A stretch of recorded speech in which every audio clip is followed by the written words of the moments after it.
எல்லாருக்கும் வணக்கம். This is Aarti and I'm back with another video. நான் ரொம்ப ஹாப்பியா இருக்கு இந்த வீடியோ பண்றதுக்கே. காரணம் என்னன்னு பாத்தீங்கன்னா நிறைய ஹாப்பி நியூஸோட தான் வந்திருக்கேன். எஸ், இந்த ஹாப்பி நியூஸ் வந்து ஸ்டூடெண்ட்ஸ்க்கு மட்டும் கிடையாது. Almost like updates on dropbox இருக்கு and H1B, L, J1 visa or C1D இந்த மாதிரி எல்லா கேட்டகரிக்குமே அப்டேட் இருக்குன்னு கூட சொல்லலாம். இதையும் தாண்டி ஒரு Facebook லைவ் செஷன் நடந்துச்சு. அங்க பாத்தீங்கன்னா கிட்டத்தட்ட 100 கொஸ்டின்ஸ் கிட்ட ஆன்சர் பண்ணியிருந்தாரு மிஸ்டர் டான் ஹெஃப்லின். சோ அதை பத்தியும் நம்ம பார்க்க போறோம். இது கூடவே இந்த குவாரண்டைன் ரூல்ஸ் ஆர் வேக்சினேஷன் எடுத்து தான் டிராவல் பண்ணணும்னு சொல்றாங்களே, இதுக்கான டீடைல்ஸ். சோ இது எல்லாத்த பத்தியும் தான் நம்ம இந்த வீடியோல பார்க்க போறோம். வாங்க வீடியோக்குள்ள போலாம். இந்த டிராவல் பேன் இம்போஸ் ஆனதுல இருந்து நிறைய அப்டேட்ஸ் நம்ம கண்டினியூஸா பார்த்துட்டு இருக்கோம். இதுக்கு நடுவுல நிறைய கேள்விகள் இருக்கு, நிறைய டவுட்ஸ் வந்துட்டே இருக்கு. பிகாஸ் ஒவ்வொருத்தவங்களுக்கும் ஒரு சினாரியோ இருக்கும் இல்லையா. இதையும் தாண்டி எல்லாருக்குமே இருக்க ஒன் காமன் டவுட் அப்படின்னு பாத்தீங்கன்னா, எப்ப கான்சுலேட் இன் இந்தியா ஓபன் ஆகும் அப்படின்றது தான். சோ முக்கியமா பாத்தீங்கன்னா ஸ்டூடெண்ட்ஸ்க்கு இப்ப ஃபால் செமஸ்டர் ஆரம்பிக்க போது and they have to travel at any cost அப்படின்ற ஒரு சிச்சுவேஷன்ல ஸ்லாட்ஸ் கிடைக்க ரொம்ப கஷ்டமா இருக்கும் போது US கான்சுலேட் எப்பவுமே சொல்லிட்டு இருக்கிறது students are on high priority தான் எங்களை பொறுத்த வரைக்கும் அப்படின்னு சொல்லிட்டு இருக்காங்க. சோ மண்டே ஜூன் 14th இருந்து ரெகுலர் ஸ்லாட்ஸ் ஓபன் பண்றாங்க. அதுவும் tens and thousands of slots வந்து ஓபன் பண்றாங்க அப்படின்றது ரொம்ப ரொம்ப நல்ல விஷயம். சோ நீங்க ஸ்டூடெண்ட் இருக்கீங்க, நீங்க ஸ்லாட்ஸ் கிடைக்கிறதுக்கு இவ்வளவு நாள் கஷ்டப்பட்டீங்க and now it is time for you to go and get the slots. சரி, ஸ்லாட்ஸ் ஓபன் ஆகுதுன்னு சொல்லிட்டாங்க. எப்போ ஓபன் ஆகும், is there any specific time அப்படின்ற ஒரு கேள்வியும் வருது இல்ல. சோ அதுக்கு என்ன சொல்லிருக்காங்க அப்படின்னு பாத்தீங்கன்னா, இந்த டைம் தான் நாங்க ஸ்லாட்ஸ் ஓபன் பண்றோம் அப்படின்னு சொல்லல. But more of like morning session அப்படின்னு தான் சொல்லிருக்காங்க. சோ மேபி நீங்க ட்ரை பண்றீங்க அப்படின்னு சொன்னா 12 AM ல இருந்தே நீங்க ட்ரை பண்ண ஆரம்பிக்கலாம். இன்கேஸ் நீங்க ஸ்லாட்ஸ் புக் பண்றதுக்கு ட்ரை பண்றீங்க அப்படின்னு சொன்னா don't forget, in case if you are getting an errorனா கொஞ்ச நேரம் விட்டுருங்க, அதுக்கப்புறம் திரும்பி போய் ட்ரை பண்ணுங்க. ஏன்னா எரர் வந்ததுக்கு அப்புறம் நீங்க திரும்பி அந்த பேஜை ரெஃப்ரெஷ் பண்றது you might end up in using all your attempts. ஏன்னா again and again நீங்க ட்ரை பண்றீங்க, சிஸ்டம் என்ன நினைச்சுக்கோனா நீங்க ஒரு பாட்டன் நினைச்சிட்டு அதனால உங்களோட அட்டெம்ப்ட்ஸையும் அது கன்சிடர் பண்ணிக்கும். நிறைய வாட்டி ரெஃப்ரெஷ் பண்றது மூலமா the number of attempts that you can have அப்படின்றது மேக்ஸ் அவுட் ஆயிடுச்சு அப்படின்னு சொன்னா 72 ஹவர்ஸ்க்கு ஃப்ரீஸ் ஆயிடும். சோ இந்த மாதிரி சிச்சுவேஷன்ல ஒரு நல்ல ஆப்பர்ச்சுனிட்டியை மிஸ் பண்ற மாதிரி ஆயிடும். So don't refresh again and again. So இப்போ உங்களுக்கு இன்னொரு டவுட்டும் வரலாம். இப்போ ரெகுலர் ஸ்லாட்ஸ் ஓபன் பண்றாங்களே, அப்ப எமர்ஜென்சி அப்பாயின்மெண்ட் ரைஸ் பண்ண வேணாமா அப்படின்னு நீங்க கேட்கலாம்.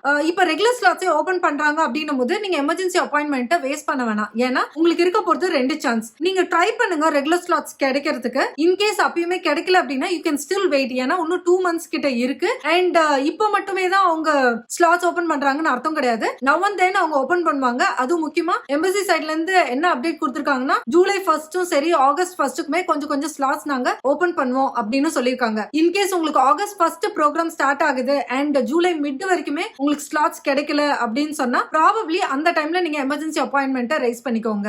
ஐ மீன் டோன்ட் லூஸ் தி ஆப்பர்ச்சுனிட்டி, அதுதான் நான் சொல்ல வரேன். So this is what the update for the emergency. US consulate சைடுல இருந்து பாத்தீங்கன்னா ஸ்டூடெண்ட்ஸ்க்கு நாங்க ஃபர்ஸ்ட் ப்ரையாரிட்டி பாக்குறோம் அப்படின்னு சொல்லிட்டு இப்ப ரெகுலர் ஸ்லாட்ஸ் ஓபன் பண்ண போறாங்க. சோ அது ஒரு நல்ல நியூஸ். பட் நெக்ஸ்ட் ப்ரையாரிட்டி பாத்தீங்கன்னா H1B ஹோல்டர்ஸ்க்கும் இருக்கு அப்படின்றதுனால தான் டிராபாக்ஸ் ரெஸ்யூம் பண்றாங்க, which is really a good news ன்னு கூட சொல்லலாம். மேபி நம்ம எதிர்பார்த்தது லிமிடெட் ஸ்லாட்ஸும் ஓபன் பண்ணுவாங்க அப்படின்றது தான். பட் எனிவேஸ் டிராபாக்ஸ் ஓபன் பண்றாங்க அப்படின்றதே ஒரு நல்ல விஷயம். But you have to keep in mind that it is going to be very very minimal. இப்போ ஸ்லாட்ஸ் வந்து நெக்ஸ்ட் வீக் ஓபன் ஆகுது அப்படின்றது ஒரு நல்ல விஷயமா இருந்தா கூட இப்ப அப்பாயின்மெண்ட் புக் பண்ண போனீங்கன்னா நிறைய பேர் அட் அ டைம் புக் பண்றதுனால டிராபிக் ரொம்ப ஜாஸ்தியா இருக்கும். So stay com and try to get the appointment slots. இது வந்து H1B C1D இந்த கேட்டகரிக்குலாம் சொல்லிருக்காங்க. அபிஷியலா மேபி 1 or 2 டேஸ்ல நம்ம எதிர்பார்க்கலாம். நெக்ஸ்ட் பாத்தீங்கன்னா L விசா கேட்டகரி. இப்போ அவங்களுக்கு ஸ்லாட்ஸ் ஓபன் பண்றாங்களா அப்படின்னு கேட்டதுக்கு டான் ஹெஃப்லின் சைடுல இருந்து என்ன சொன்னாங்கன்னா, they are not on the top priority அப்படின்னு சொல்லியிருக்காரு. சோ அப்ப அவங்க டிராவலே பண்ண முடியாதா அப்படின்னு நீங்க கேட்டீங்கன்னா, இந்த டிராவல் பேன் ஆரம்பிச்சதுல இருந்தே L1 கேட்டகரிஸும் டிராவல் பண்ணிட்டு தான் இருக்காங்க. மேபி ஒன்னு அவங்க வந்து எக்ஸம்ப்டட் கேட்டகரியில இருப்பாங்க. அப்படி இல்லன்னா நேஷனல் இன்ட்ரெஸ்ட் எக்ஸெப்ஷன் ரைஸ் பண்ணி post approval of national interest exception they will be able to travel with the email proof. In case அவங்களுக்கு ஸ்டாம்பிங் இல்ல அப்படின்னு சொன்னா அப்கோர்ஸ் எமர்ஜென்சி அப்பாயின்மெண்ட் ரைஸ் பண்ணி அப்ரூவல் ஆனதுக்கு அப்புறம் with the national interest exception even they will be able to travel. B1 B2 visitor visa category. இந்த travel pan ஆரம்பிச்சதுல இருந்தே நிறைய பேர் டிராவல் பண்ணாத விசா கேட்டகரி B1 B2 கூட சொல்லலாம். ஏன்னா அவங்களுக்கு இப்ப இருக்க சூழ்நிலைக்கு அவங்களால டிராவல் பண்ண முடியாது. Only when the travel ban gets lifted B1 B2 visitor visa வச்சிருக்கவங்க டிராவல் பண்ண முடியும். அண்ட் இருந்தாலும் இந்த கேட்டகரியில யார் மெயினா டிராவல் பண்ணணும்னு நினைக்கிறாங்கன்னா பேரண்ட்ஸ் ஆஃப் த ஸ்டூடெண்ட்ஸ். ஏன்னா இப்ப ஃபால் செமஸ்டர் ஆரம்பிக்க போது அவங்க கூட பேரண்ட்ஸும் டிராவல் பண்ணணும் அப்படின்னு நினைப்பாங்க இல்லையா. சோ அந்த மாதிரி கேட்டகரியில இருக்கிறவங்களுக்கும் என்ன சொல்லிருக்காங்கன்னா, இந்த மாதிரி ஒரு ரீசனுக்கு நாங்க அப்ரூவல் அப்ரூவல் கொடுக்கறது இல்ல அப்படின்னு சொல்லியிருக்காங்க. அண்ட் அகைன் இப்ப இதுல இன்னொரு கேட்டகரி ஆஃப் பீப்புள் யார் டிராவல் பண்ணணும்னு நினைக்கிறாங்கன்னா ஆல்ரெடி விசா வச்சிருப்பாங்க, பட் அவங்க ரிலேட்டிவ் ஆர் டாட்டர்ல இப்ப பிரெக்னெண்டா இருக்காங்க அப்படின்னும் போது அவங்கள போய் பார்க்கணும் அப்படின்னு நினைக்கிற நிறைய பேர் இருக்காங்க. அப்படி இருக்க சிச்சுவேஷனுக்கு இப்போதைக்கு கான்சுலேட் சைட்ல இருந்து அப்ரூவல் கொடுக்கறது இல்ல அப்படின்னு சொல்லியிருக்காங்க. காரணம் என்னன்னா இந்த ரீசனை வந்து ஒரு எமர்ஜென்சியா அவங்க கன்சிடர் பண்ணல. இருந்தாலும் B1 B2 விசிட்டர் விசால கொஞ்சம் பேர் டிராவல் பண்றாங்கன்னா தே ஆர் லிட்டரலி இந்த எமர்ஜென்சி சிச்சுவேஷன் அப்படின்னு கூட நம்ம எடுத்துக்கலாம். ஏன்னா அந்த மாதிரி ஒரு ரீசனுக்கு தான் அவங்களுக்கு அப்ரூவல் கிடைக்குது. இப்போ ரெகுலர் ஸ்லாட்ஸ் ஓபன் ஆகுது அப்படின்றது F1 மட்டுமா அப்படின்னு கேட்டீங்கன்னா F2க்கும் தான். So any condition that is apply to F1 it is the same for the F2. அது மட்டும் இல்லாம OPT CPTக்கும் த சேம் கண்டிஷன்ஸ் சொல்லலாம். இது எல்லாத்தையும் தாண்டி இன்கேஸ் நீங்க வந்து இந்த ஆகஸ்ட் 1க்கு முன்னாடி நீங்க டிராவல் பண்ணணும்னா அஃப்கோர்ஸ் நேஷனல் இன்ட்ரெஸ்ட் எக்ஸெப்ஷன் நீங்க ரைஸ் பண்ணணும். அது அப்ரூவல் ஆனதுக்கு அப்புறம் நீங்க டிராவல் பண்ணலாம். இன்கேஸ் ஆகஸ்ட் 1க்கு அப்புறம் நீங்க டிராவல் பண்றீங்க அப்படின்னா அஃப்கோர்ஸ் உங்களுக்கு நேஷனல் இன்ட்ரெஸ்ட் எக்ஸெப்ஷன் தேவையில்லை, உங்களோட ப்ரூஃபே போதும் for you to travel to US. Next பாத்தீங்கன்னா J1 if you are not able to get the regular slots and if you want to raise emergency appointment, yes you can, and if you can provide the proof of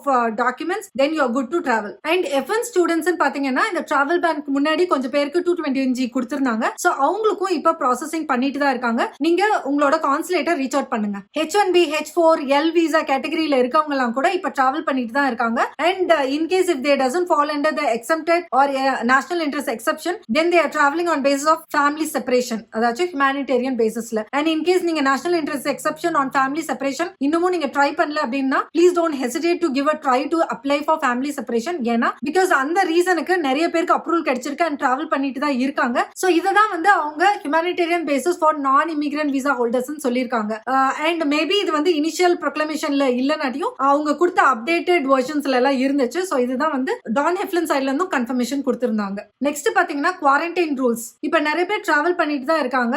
ஆனா quarantine rules எடுத்துக்கிட்டீங்கன்னா இந்தியால இருந்து யுஎஸ்க்கு நீங்க travel பண்ணதுக்கு அப்புறம் maybe ஒரு 3 to 5 டேஸ்க்குள்ள நீங்க வந்து மறுபடியும் RT-PCR டெஸ்ட் எடுக்கிற மாதிரி இருக்கும். அண்ட் வேக்சினேஷனை பொறுத்த வரைக்கும் அஃப்கோர்ஸ் இந்தியாலயும் சரி யுஎஸ்லயும் சரி நிறைய பேர் வேக்சினேட்டட் தான். பட் இருந்தாலும் அது ஒரு கண்டிஷனா இன்ன வரைக்குமே இம்ப்ளிமெண்ட் பண்ணல. சோ இப்ப வரைக்கும் என்ன இருக்குன்னு பாத்தீங்கன்னா இந்த 3 டேஸ்க்குள்ள RT-PCR டெஸ்ட் எடுக்கணும் இல்லையா, சோ அந்த ரூல் தான் இப்ப வரைக்குமே இருக்கு. சோ நீங்க டிராவல் பண்றதுக்கு வேக்சினேஷன்ன்றது ஒரு மஸ்ட் கிடையாது. அண்ட் அஃப்கோர்ஸ் கேம்பஸ்க்குள்ள வரும்போது மட்டும் தான் நீங்க வேக்சினேட்டடா இருக்கணும்னு சொல்லியிருக்காங்க. அண்ட் நிறைய யூனிவர்சிட்டிஸை பொறுத்த வரைக்கும் வேர்ல்ட் ஹெல்த் ஆர்கனைசேஷன் அப்ரூவ் பண்ண வேக்சின் எடுத்திருக்கணும் அப்படின்றது தான் சொல்லியிருக்காங்க. பட் இது மெஜாரிட்டி ஆஃப் த யூனிவர்சிட்டிஸ் தான் சொல்லியிருக்காங்க. போது நீங்க எந்த யூனிவர்சிட்டிஸ் ஜாயின் பண்ண போறீங்களோ அவங்க கிட்ட ஒரு வாட்டி டிஸ்கஸ் பண்ணிக்கோங்க. In case if you have not taken or you have already taken and unapproved vaccine of WHO. இன்னும் 2 months இருக்கு. மேபி அதுக்குள்ள அப்ரூவ் ஆகிறதுக்கு வாய்ப்பு இருக்கு. வாட் எவர் இட் இஸ் நீங்க உங்க யூனிவர்சிட்டி கூட டிஸ்கஸ் பண்ணீங்கன்னா உங்களுக்கு ஒரு கிளியர் ஐடியா கிடைக்கும். சோ முடிஞ்ச வரைக்கும் எல்லா விசா கேட்டகரிக்கான அப்டேட்